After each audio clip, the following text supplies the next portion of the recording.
The Sixth Patriarch's Sutra. The Sixth Patriarch's Dharma Jewel Platform Sutra, Chapter 1, Action and Intention. Commentary. In this first chapter of the Sutra, the Sixth Patriarch gives his disciples a biographical sketch of himself. Action refers to the Sixth Patriarch's activities, and intention is that upon which he based his cultivation. Action and intention refers to the source where it all began. Sutra. At one time, the Great Master arrived at Paolin, Magistrate Wei Chu of Shaochou, and other local officials climbed the mountain and invited the Master to come into the city to the lecture hall of the Hsuan Hua Temple to speak the Dharma to the assembly. When the Master had taken his seat, the magistrate and over 30 other officials, more than 30 Confucian scholars, and more than 1,000 bhikshus, bhikshunis, Taoists, and lay people all made obeisance at the same time, wishing to hear the essentials of Dharma. Commentary.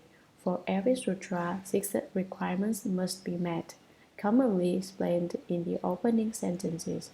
They are faith, hearing, time, host, place, and assembly. Only when these 6 are fulfilled is the orthodox Dharma being spoken. To conduct a sutra session, there must be an assembly, Magistrate Wei Chu, and the gathering of disciples and followers fulfills this requirement. Then there must be a place to speak the Dharma. Pali Mountain fulfills this requirement.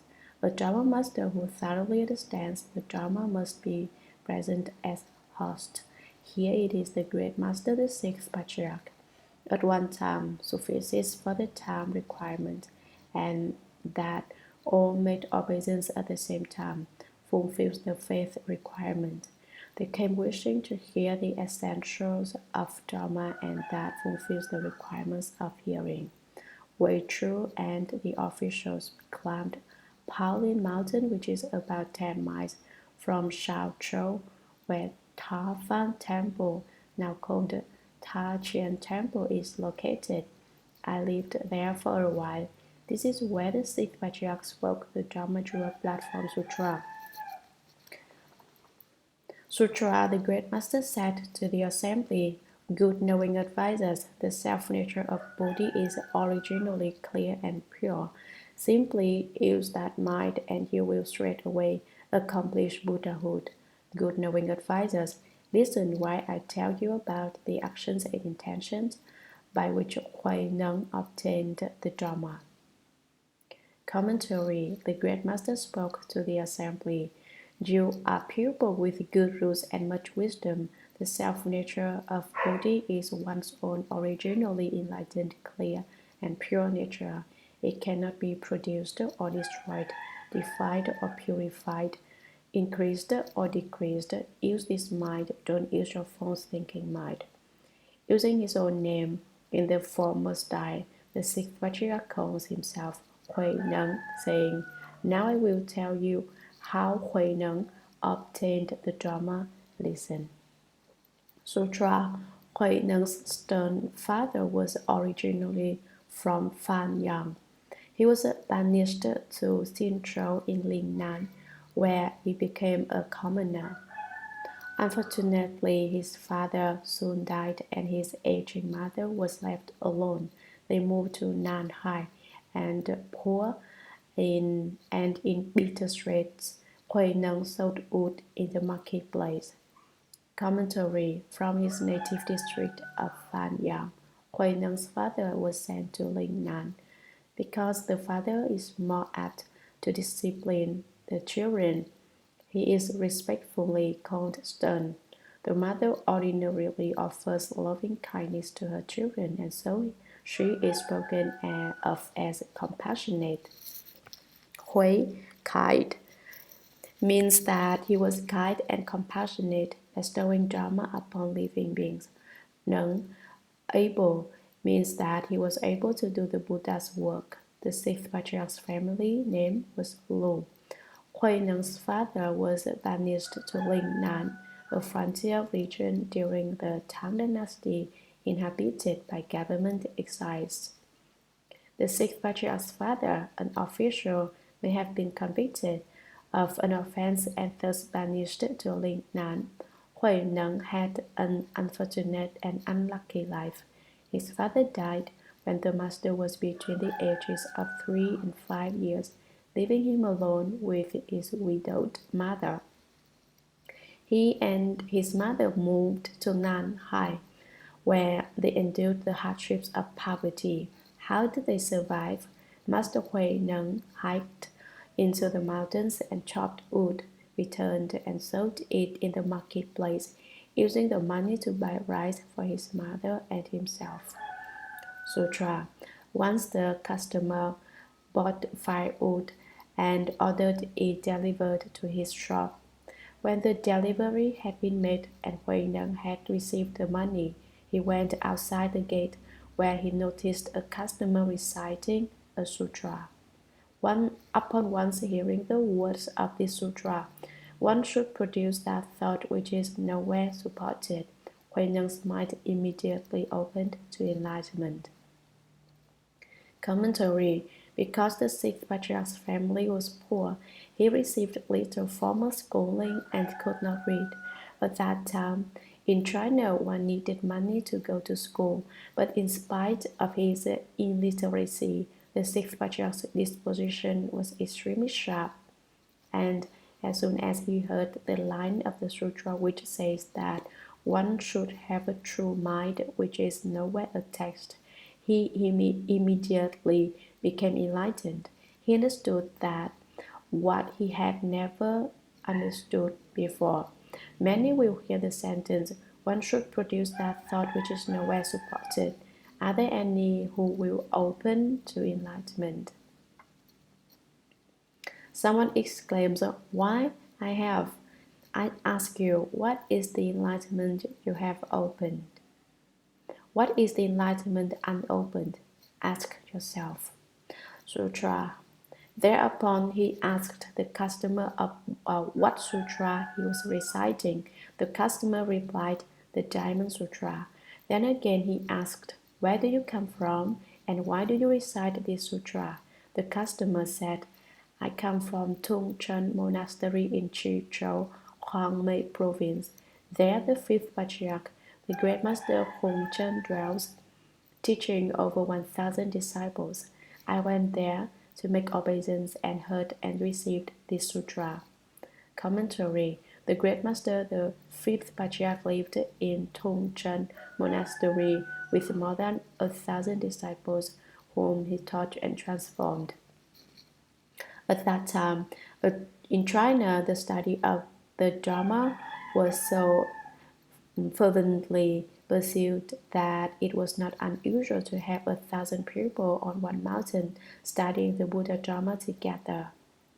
Where in America are there 1,000 Buddhist disciples studying the Dharma together? Such a large country, yet there is no such place. It is possible, however, that later there will be more than 10,000 people studying the Buddha Dharma, but this is not assured. We will have to watch my disciples and see how hard they work. Most Americans are intelligent, but there are some whose intelligence surpasses itself.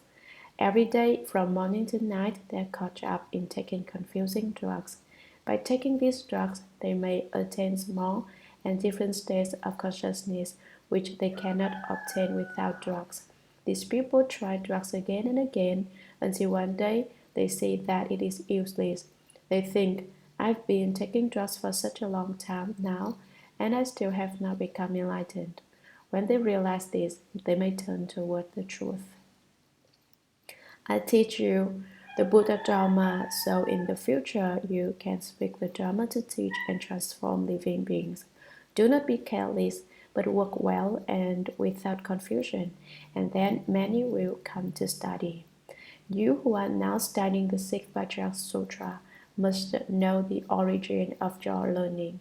When people ask, where did you study the Buddha Dharma? You can reply, We studied at the Buddhist lecture hall of the Sino-American Buddhist Association. This is just what is meant by this passage of text. Sutra. The great master constantly exhorts the Sangha and laity only to uphold the Diamond Sutra. Then they may see their own nature and straightway achieve Buddhahood. Huai Neng heard this and desired to go and seek the Dharma, but he recalled that his mother had no support. From past lives, there were karmic conditions which led another man to give Huai Neng a pound of silver so that he could provide clothing and food for his aging mother. The man instructed him further to go to Huang Mei to call upon and bow to the Fifth Patriarch. Commentary. You should be clear that the Great Master referred to here is the Fifth Patriarch, not the Sixth Patriarch. When Huai Neng heard that there was a place where over 1,000 people were studying the Buddha Dharma together, he became very excited. What am I to do? I really want to study there, he exclaimed to the customer. I heard you recite the Dharma, the Diamond Sutra, and I understood the principles. I want to go seek the Buddha Dharma, but I have an aging mother who has no one to care for her. What can I do? Since Bodhisattvas do not seek fame, the Sixth Patriarch did not say which great Bodhisattva helped him at this time. The sutra simply says that because of former karmic conditions, a customer gave Huai Neng a pound of silver. This was certainly a valuable offering. The yield of a day's work chopping firewood was worth only a few copper pennies in the marketplace, so even if Huai Neng had sold all the wood gathered in 1,000 days, its value would not have equaled the gift of silver. The silver provided for his mother's food and lodging. Maybe the man said, "You are poor and yet you want to study the Buddha Dharma. Here I will help you a bit," and gave him an offering that he might go and seek Dharma. The merit and virtue of this offering was great, and in the future this man will certainly be a flesh-body Bodhisattva. Now, perhaps one of us is doing this kind of work.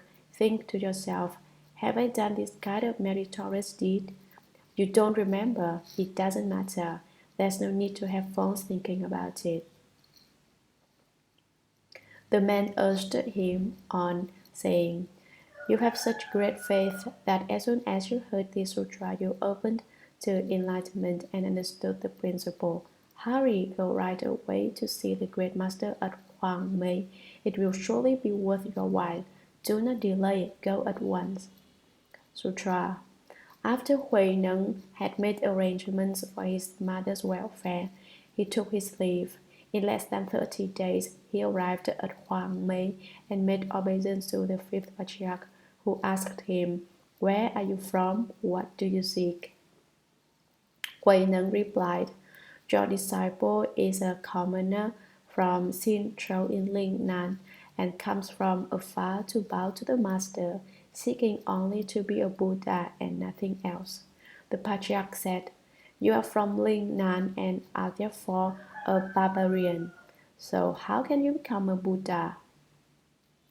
Huai Neng said, "Although there are people from the north and people from the south, there is ultimately no north or south in the Buddha nature. The body of the barbarian and that of the high master are not the same, but what distinction is there in the Buddha nature?" The Fifth Patriarch wished to continue the conversation, but seeing his disciples gathering on all sides, he ordered his visitor to follow the group off to work. Huai Neng said, "Huai Neng informs the High Master that these disciples' mind constantly produces wisdom and is not separate from the self nature. That itself is the field of blessing. It has not yet been decided that what work the High Master will instruct me to do." The Fifth Patriarch said, "Barbarian, your faculties are too sharp.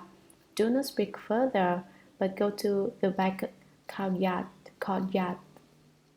Huaineng withdrew to the back courtyard, where a cultivator ordered him to split firewood and thresh rice.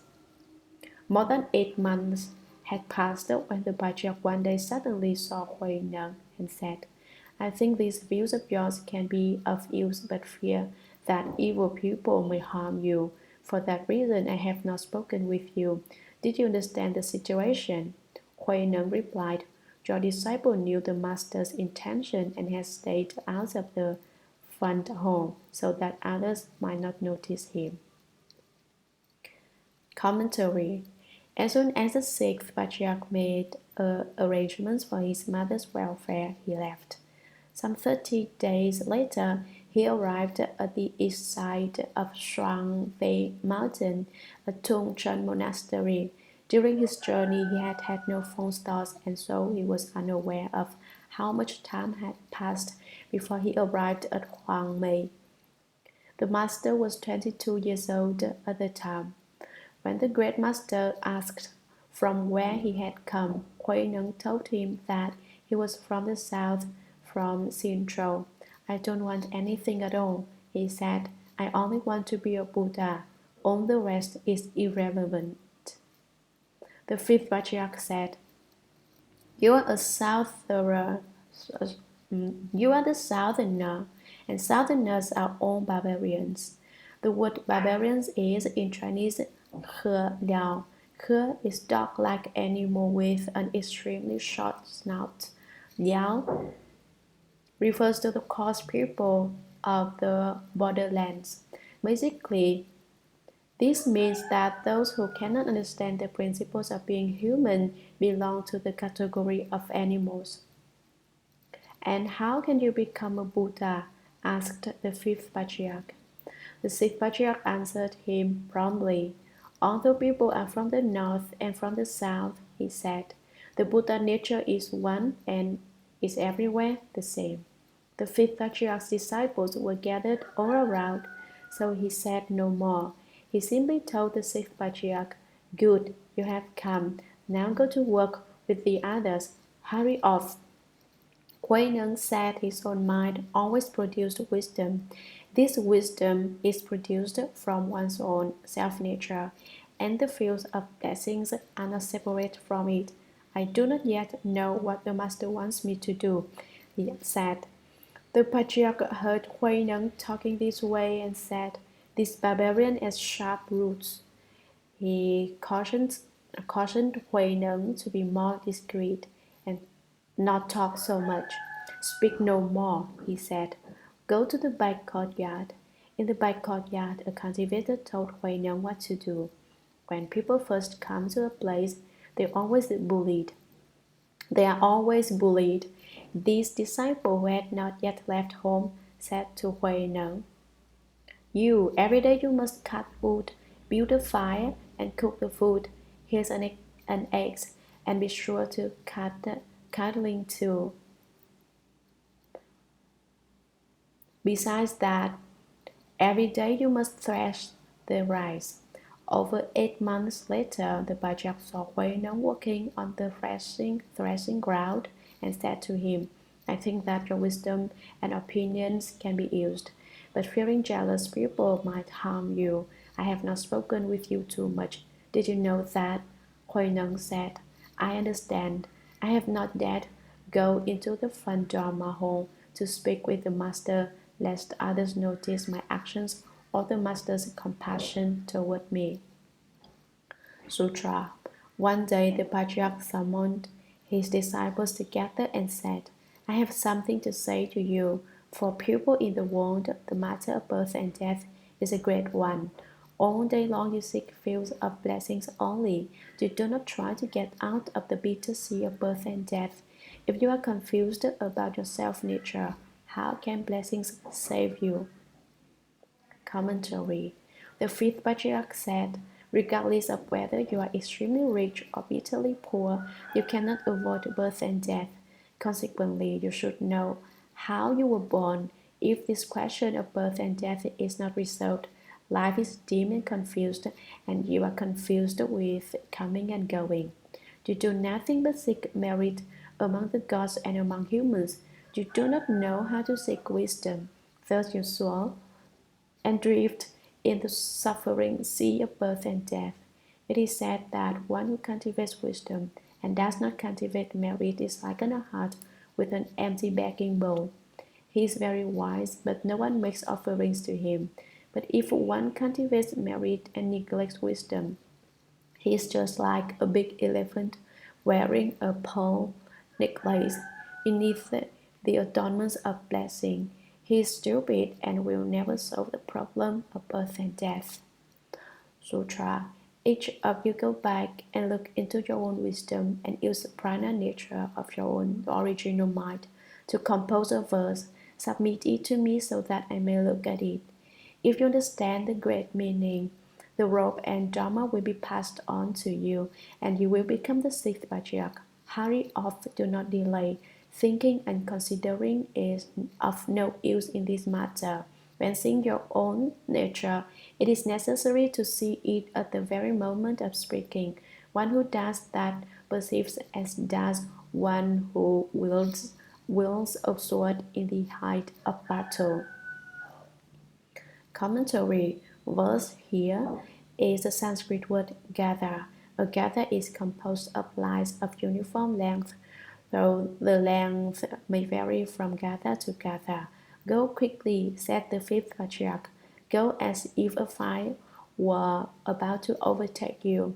Do not dawdle and procrastinate, saying, "Oh, I cannot do it today, I will do it tomorrow instead." And then the next day saying, "Not today either, perhaps tomorrow."